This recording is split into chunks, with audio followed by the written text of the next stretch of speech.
In my culture, death is not the end. It's more of a stepping off point. Welcome back, everyone. It's Charlie. This will be my full Black Panther Wakanda Forever breakdown and Easter eggs for the entire movie. There's a whole bunch of stuff that they set up during this we have to talk about. If you're brand new to the channel, be sure to subscribe to get all the videos. And careful for spoilers for the movie if you haven't seen it yet, but we'll just start at the beginning, work our way through shot by shot, talking about Easter eggs, WTF moments, and all the teasers for the upcoming movies. The whole opening scene of the movie is meant to be T'Challa's actual death, with Shuri trying to find a way to recreate the heart-shaped herb using science, claiming that taking the herb again will be able to heal whatever's killing him. I know this is going to be a huge question, like what did he actually die from in the MCU? They never actually reference what it is. They only say that he lived with a disease for a long time secretly, not telling any of his family members except for Nakia. He told Nakia after she became pregnant with their son, also named T'Challa. His Haitian name he goes by is Toussaint, in order to hide his identity.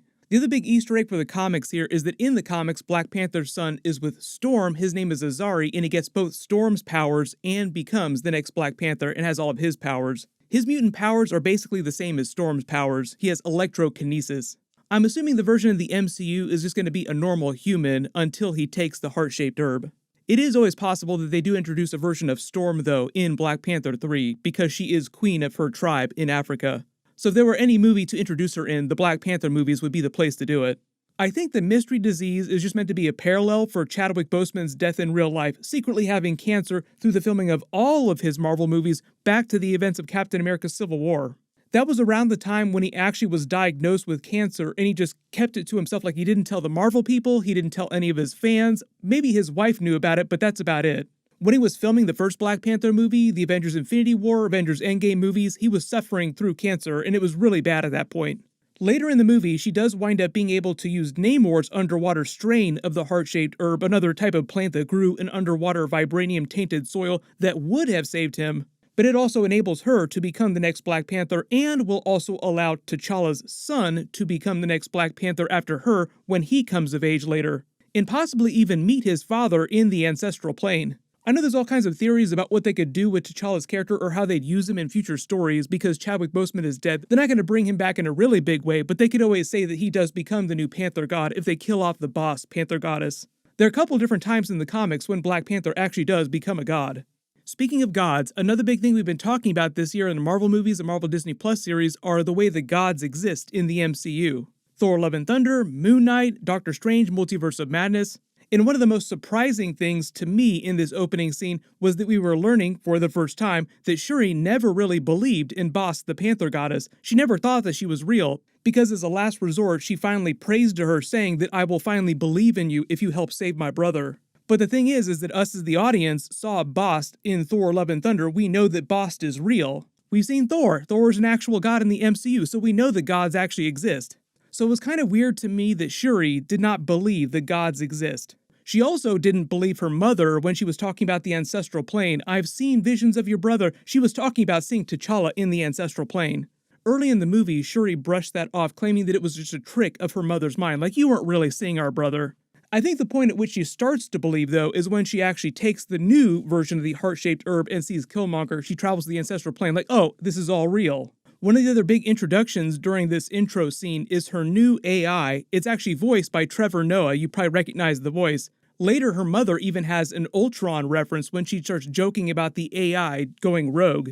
Shuri's like, no, it's totally safe. It does whatever I tell it to do. But we know that's not totally true because we know all about Ultron, Avengers Age of Ultron. They never reference this plot point again during the movie, the AI itself going rogue, so they might just be setting up a future plot line that they'll pay off in some other movie.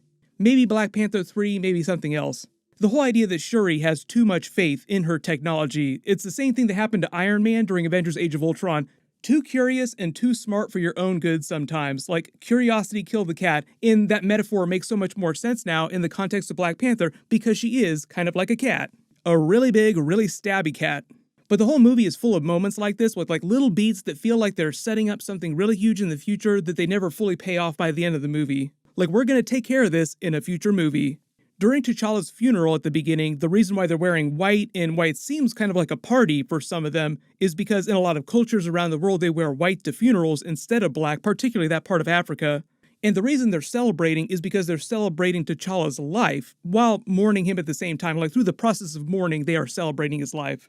Thematically, the entire movie is written to be a wake for T'Challa, and Shuri learning to grieve him and then, per their customs, move on with the future. And for most of the movie, she can't do that. Like, she can't move on. The reason why they take T'Challa's body away in the ship is because inside Wakanda, they bury the previous kings inside the necropolis. They call it the City of the Dead. We saw it in the first movie. That's where they kept the heart-shaped herb before Killmonger burned it. Inside the necropolis, they have a very special place for the actual previous Black Panthers, the previous kings. They call it literally the Hall of Kings. Once young T'Challa comes of age, we'll probably see him in that place looking at his father's tomb. In the comics, Black Panther also gains the power to speak to the previous Black Panthers. It's kind of like Avatar the Airbender, where they can summon up the past lives and learn from their knowledge. They might wait till his son comes of age and becomes the next Black Panther before they pay off that plot point, though. They have the special tribute version of Marvel Studios' intro logo with just Chadwick Boseman. They did the same thing for Stan Lee after he passed away, like the Stan Lee version of the intro scene. The other difference with the Black Panther version is that it's totally silent. They don't play the Marvel fanfare like they did with Stan Lee.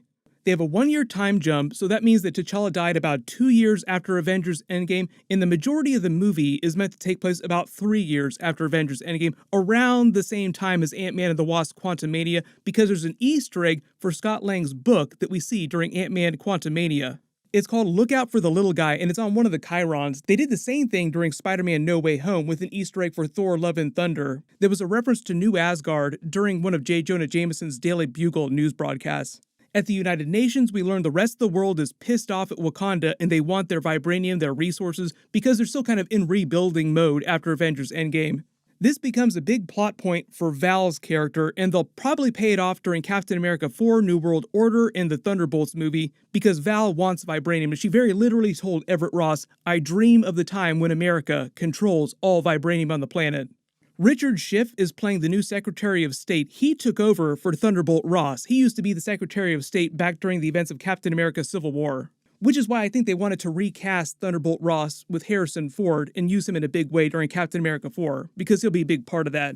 We meet Anika for the first time. She's a member of the Midnight Angels. She's also from the comics. They debut in the movie with Shuri's new suits that she and Okoye wear. And if it wasn't clear, Anika is also meant to be Ayo's lover. Ayo also winds up becoming the new general, the new leader of the Dora Milaje, taking over for Okoye when she gets fired during the movie. We find out that the United States government essentially tricked Riri Williams' Ironheart character into creating a vibranium detector, which the United States has been using to try and find underwater vibranium. There's been a lot of theories about what's going on behind this. I think this is where we get to our Doctor Doom plot and Easter eggs in the MCU. In the movie, Riri Williams says she doesn't know anything about the US government being involved with her vibranium detector. She just created it because one of her MIT professors dared her to do it, and she just thought that she was doing it for a class assignment. They never reference the professor by name, but it's the professor who tricked her and then sold it to the US government. I think the professor is probably going to wind up being the leader. Some of you asked if Doctor Doom would wind up being the mystery professor, but I don't think that he would secretly be a professor at MIT. But here's the thing, Lake Bell in the movie is supposed to be playing a version of Lucia von Barda, who is like Doctor Doom's right-hand person from Latveria. In the movie, she's only credited as Dr. Graham, and they never reference her by name, but she's much too big of an actor and in such a seemingly small one-off role to be just a nobody. So I think the idea is that Doctor Doom is searching for vibranium, just like the Americans are, and he's using her as a plant inside the United States government. So it's sort of Doctor Doom pulling the strings from behind. So you have Val and Thunderbolt Ross trying to get their hands on vibranium, but really it's Doctor Doom playing them for fools, tooting his horn from the shadows, so to speak. They never mention him by name in the movie, but the whole world versus Wakanda plot over vibranium in the movie is them adapting some of the Doom War storyline from the comics, where he literally invades Wakanda to steal their vibranium. Also, Shuri becoming the next Black Panther happened right after the Doom War arc. So there are a lot of Doctor Doom Easter eggs happening in the movie, but nobody actually mentions him by name. It's always possible that he could come back and be a much bigger villain during Black Panther 3, or they'll probably use him in some other way in the MCU. There's rumors about more Easter eggs for him during the Ironheart series, because Ironheart Season 1 is meant to be all about the balance between magic and technology, and that is like core Doctor Doom, man of science, man of magic. But I don't think the Doctor Doom character is supposed to actually be in the Ironheart series. They're just slowly establishing him in the MCU, like you'll see Easter eggs for him in the background. And at the end of the movie, when Shuri tells Namor that she'll help protect his underwater vibranium from the rest of the world and Riri Williams isn't going to create any more vibranium detectors, it essentially means the United States, Doctor Doom, anyone else is out of luck for vibranium unless they invade Wakanda short term. Which I think they'll pay off with Val in the Thunderbolts trying to get vibranium in the Thunderbolts movie, maybe Captain America 4. I am sure once it gets to that, Bucky will have something to say about it. Like, there's no way Bucky would willingly want to invade Wakanda because he owes them so much. But I think that'll just be part of the drama, like the whole idea that they'll be forced to fight them and Bucky will have to go rogue. That's one of the reasons why Val told US Agent that she would need him, because she couldn't call on real Captain America, the Falcon version, for some of these things. Obviously, he wouldn't want to invade Wakanda, but US Agent wouldn't have a problem with that. We meet the MCU version of Atlanteans for the first time, but remember, some big changes about their backstory. Now they're based more on Mayan Aztec culture, and their city isn't Atlantis, it's Talocan. They didn't change their backstory or Namor's backstory for rights reasons or anything like that. They just wanted it to feel like a real culture inside the world, like it could have happened the same way that a lot of the other Marvel stuff, and mostly so that it didn't feel like a copy of the Aquaman movie. Just like Bast the Panther Goddess came to Bashenga and told him where to find the heart-shaped herb about 10,000 years ago, Namor's god came to his mother's people about 500 years ago and did the same thing for them with the underwater heart-shaped herb. We actually do see the god of Namor's people in Thor Love and Thunder. He's sitting right next to Bast, the god of Black Panther's people, or some of Black Panther's people. Not all of them worship the Panther Goddess. For instance, M'Baku comes from the ape tribe. They worship the ape god. He even invokes his name during the movie, praying to him. A lot of you have also asked if Namor's underwater vibranium meteorite is the same meteorite that killed the dinosaurs or the same one that brought Tiamat to planet Earth. It's not the one that killed the dinosaurs because that one fell in the Gulf of Mexico, and Atlantis is supposed to be here in the Atlantic on Nick Fury's map, much closer to where Wakanda is. It is possible that this is part of the seed that brought Tiamat to planet Earth, like that's where the vibranium came from, and just pieces of it broke off and one went to Wakanda and one went to the Atlantic Ocean. Because Celestials in the comics do use vibranium to make their bodies. It changed their physiology to what it is now, but his mother was pregnant with him when she took it, and he was born a mutant, around the 1500s. That's why I said he's meant to be about 500 years old when the movie begins. So he has a bunch of extra powers like all of his comic book powers, but they're because he's a mutant, not because of the heart-shaped herb, which is why the Atlanteans don't all have the same powers that he does. Currently, this makes him the oldest mutant in the MCU that we've seen so far. Apocalypse and Selene are older mutants in the comics, but because we haven't seen versions of them in the MCU yet, technically Namor is the oldest one so far. And essentially, he's a Mesoamerican Aztec Mayan version of comic book Namor. He also says his trademark catchphrase from the comics later in the movie, Imperius Rex. Loosely, it translates to Latin meaning Empire King. He uses it as his battle cry, kind of like Wakandans say Wakanda forever before they start attacking. He's got organic wings on his feet, he can fly. The way that he talks about it though, it's swimming through the sky. That's also the way they visualize his flying too. It looks like he's literally swimming through the sky. Just like in the comics, he's about as strong as the Hulk when he's in contact with water. That is a comic book thing. When he's not, he's still very strong, just not nearly as strong. All the regular citizens of Talocan are basically kind of like low-level super soldiers because their DNA has been changed by the heart-shaped herb. Like every single member of their culture is like a low-level super soldier. They're way stronger than normal, they heal faster, which is why they're so formidable against the Wakandans, which is why Namor says, "You cannot stand against my army." When they meet Namor for the first time at the beach, the shell that he gives them is also just another comic book reference. Don't toot the horn unless you mean business. Namor also tells them that his mother told him stories about Wakanda when he was young, almost 500 years ago. Just charting the timeline of Wakanda within the MCU, Bashenga, the first Black Panther, was born about 10,000 years ago, so Wakanda would have existed for a long time already by then. Inside the throne room, there's a cool Easter egg tribute to Chadwick Boseman in real life on the inscriptions around the pillars in the room. Decoded, they all say, "Rest in power, King T'Challa, our hero. It has been an honor, Wakanda forever." They bring back the Everett Ross character. He's listening to Red Hot Chili Peppers. He helps them rescue Riri Williams, and they use a lot of his storyline with Val to set up Thunderbolts in the Captain America 4 movie. We learned that he used to be married to Val, and when Okoye rescues him from prison at the end of the movie, that's more of a setup for Secret Invasion because Martin Freeman, Everett Ross, will be back in Secret Invasion working with Nick Fury, obviously as a fugitive now because he's still supposed to be in prison. We meet Riri Williams, who goes to MIT like Tony Stark, like Spider-Man was trying to get into MIT. In fact, because this happens a little bit after the events of Spider-Man No Way Home, MJ and Ned Leeds might actually be going here at this point.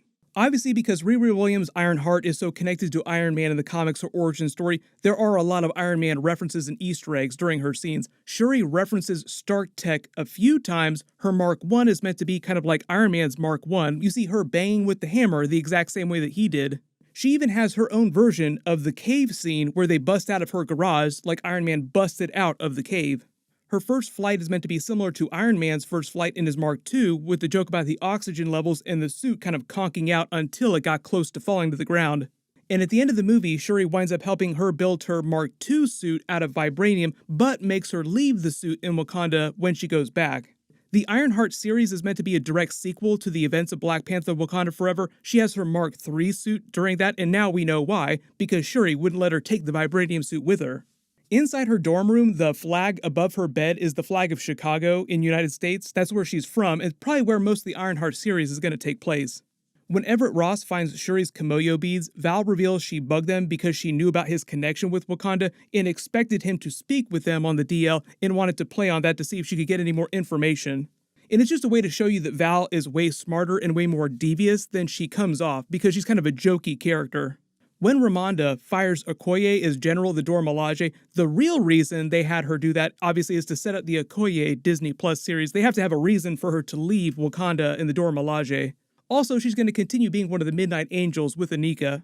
You also notice that Ramonda says her entire family is gone, not dead, because she always knew this whole time about T'Challa's son, so even if Shuri had died during the movie, her entire family would not be dead, she'd have her grandson. When Shuri and Riri Williams are taken to Talokan, she makes a bunch of pop culture references, even Spider-Man would be proud of her. Princess Leia in Empire Strikes Back because she changed her clothes in Empire Strikes Back. Belle from Beauty and the Beast. The white chick from Indiana Jones is a reference to Raiders of the Lost Ark with Marion changing her clothes at the end of the movie. Like when someone is asked to change their clothes, something bad always follows. The underwater entrance to Talokan is also meant to be similar to the security methods that Wakanda has about getting through the shield. They have a special underwater current that they have to unleash first, which acts as sort of like a slipstream that they travel through that takes them to the actual city. And what they're looking at here is just the capital. The Empire itself is much bigger, but the giant orb that emits all that light, sort of like your makeshift sun that comes out, is made entirely of vibranium. When Namor explains his full backstory to Shuri, he explains his name Namor in the MCU version is meant to be a translation of his language meaning no love because he has no love for the surface dwellers. In the comics, the reason why his name is Namor is because it's just Roman spelled backwards. Then when Namor winds up flooding Wakanda, that's meant to be an adaptation of when he did it in the comics during the Phoenix arc. It was basically the same situation, like he just flooded the entire city, killing a whole bunch of people. After Namor kills Ramonda, Shuri uses the remnants of Namor's heart-shaped herb to recreate it using her lab and uses it to become the next Black Panther. Just like she became the next Black Panther after the Doom War arc in the comics. Another big Doctor Doom connection. When she enters the ancestral plane, the reason why she winds up in the throne room is because she thought that she would see her mother, and that's the place where her mother died. The reason why it winds up being Killmonger is because of her desire for revenge against Namor. Like Killmonger says, inside your heart, subconsciously, you really wanted me. That's why you called to me. It also winds up proving the reality of the ancestral plane and all this mystical stuff that she didn't totally believe in before this.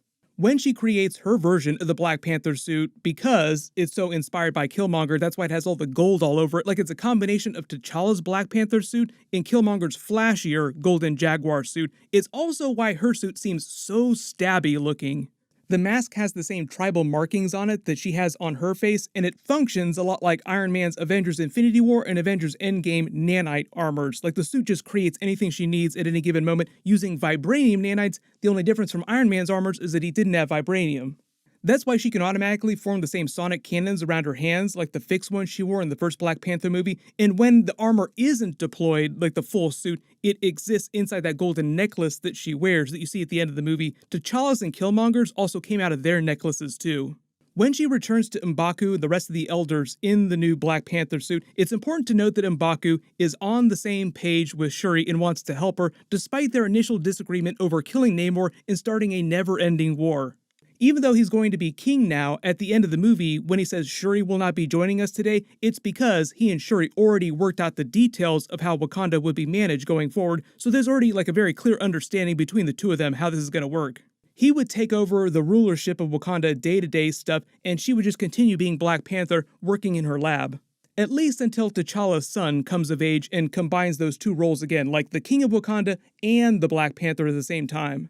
We get the Namor Imperious Rex mention, and then Shuri sees a vision of her mother in the ancestral plane, finally, who urges her to show compassion, like show him who you really are.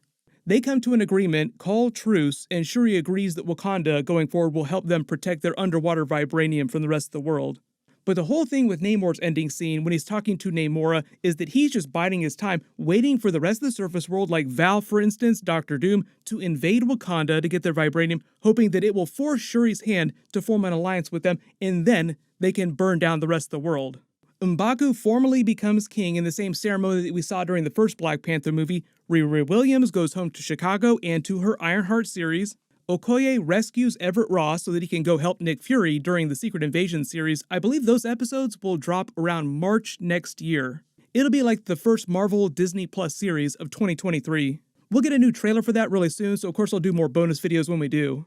And we get our big post-credit scene where we learn about T'Challa's son. I've already done a really big video about this, so I'll link it at the end of this and down in the description below. But the basic idea is that Marvel is now just going to make him the new Black Panther and the new King of Wakanda once he becomes old enough. He'll also probably be on Young Avengers teams. We'll see him in a bunch of other movies while he's slowly growing up. The big question now is whether or not Marvel is going to pull some timey-wimey, crazy Quantumania type of trick with Kang to age him up super fast. Like, will he come of age in Black Panther 3 relatively soon, or will it be Black Panther 4 or some other movie after that? Post all your theories about that, like how long is Marvel going to wait before young T'Challa is old enough to become the next Black Panther? You also probably recognize during the end credits, they also play Rihanna's song that she wrote just for the movie. And they have a special tribute to Chadwick Boseman T'Challa when Shuri is doing her grieving ceremony, like finally burning her garments from his funeral. There's like a billion things that happen during this movie that we can talk about. I have a bunch of bonus videos planned, and obviously there's a bunch of other big stuff coming up too, like Ant-Man 3 Quantumania is the next big movie, so there'll be more trailers for that later this year too. So there'll be a bunch of Kang videos coming. Everyone click here for that Black Panther Wakanda Forever post-credit scene video, and click here for my Ant-Man 3 Quantumania trailer video. Thank you so much for watching, everyone stay safe, and I'll see you guys in the next one.